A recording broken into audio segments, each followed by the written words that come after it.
Hai, salam sejahtera. Apa khabar semua? Nama saya Syahriza, VPS Red One Aurora Empire Trading. Dalam video ini saya akan berkongsi sedikit berkenaan cara untuk login pertama kali, first time login, aplikasi Red One mREG. Okey, sebelum kita mulakan, anda perlulah menggunakan smartphone Android. Okey, kemudian anda perlu pergi ke Google Play Store. Di atas, anda perlu search Red One mREG. R-E-D-O-N-E space M-R-E-G. mREG. Anda tekan butang search. Okey, anda akan jumpa aplikasi Red One mREG. Anda tekan butang install. Okey, kita biarkan dia download.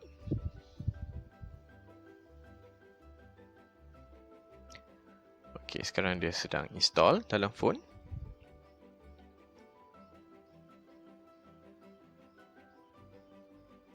Okey, selepas kita sudah install aplikasi tersebut dalam phone, kita tekan butang open. Manakala ini pertama kali kita menggunakan aplikasi ini, jadi kita akan beri akses aplikasi ini untuk semua benda dalam phone kita. Jadi kita tekan allow. Okey. Pada atas, bahagian kiri atas, ini adalah untuk kita tekan butang login. Kita tekan pada 3 line ni, kita pergi ke butang login. Di sini kita akan dapat lihat dua kotak, username dan juga password. Untuk username, kita masukkan username ID agent yang telah diberikan oleh Red One.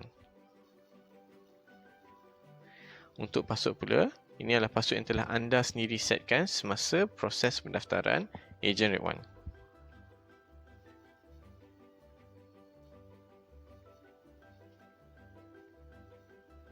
Butang done. Okey, kemudian anda tekan butang login. Memandangkan ini adalah pertama kali anda menggunakan aplikasi Red One, sebagai langkah keselamatan, Red One akan meminta 6 kod rahsia yang akan dihantar kepada anda. Okey, macam mana untuk anda dapatkan kod tersebut? Anda tekan butang request activation code. Okey, sekarang dia telah katakan bahawa kod tersebut telah dihantar ke akaun email anda. Okey, akaun email ini adalah akaun email yang telah anda daftarkan semasa proses pendaftaran Sales Advisor Red One. Jadi kita pergi ke email tersebut.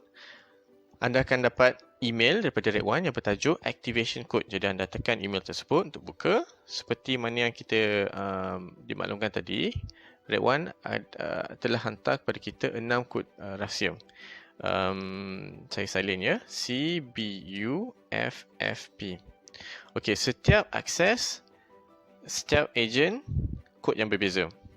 Dalam kes ini, kod akses saya adalah CBUFFP.